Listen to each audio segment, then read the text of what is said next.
सन 2009 में दरियाए जहलम के किनारे आबाद लोगों की बाज आबादकारी के लिए समरबुग पांपोर में एक हाउसिंग कॉलोनी का क़याम अमल में लाया गया,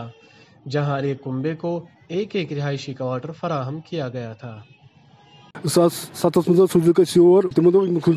जहलमस मज ूर कल चिनार बागस मज सूझक योर दमो हर कह फैसिलिटी तुह, चाहे पावर आ ड्रेनेज प्लाट प्लाट तिक शुक्र खुदा प्लाट तिक तम पत आव उमर अब्दुल्ला साहब योर 2009 ना संग बुनियाद त्रो तन दमो हर कह फैसिलिटी तुह ये मैरिज हॉल मेडिकल तम बनावन मेडिकल खतर हस्पताल सह खोक तम पत आव योर 2014 सैलाब आय योर क्या नफर दिख नजरा वजरा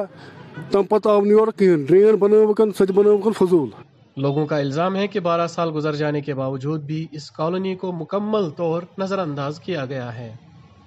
पानी के निकासी के लिए कोई प्लान नहीं, सफाई सुथराई का इंतज़ाम नहीं और न ही इलाके में सड़कें और गली कोचे ही तामीर किए गए।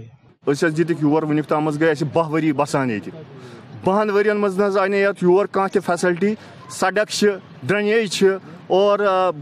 म्यूनसिपलिटी ोट सोरे ोट अक्सी जाए जमा कह डिपार्टमेंट योर कि तुह ोट तुह बच्चे बेमार गसान क्या यपर गए क्रेशर पोलूशन सोरे सानी कॉलोनी मज वातान और ड्रेनेज कह वथ नेरनस कुन किन आब सोरे जमा गसान यमन मकान मज ये मकान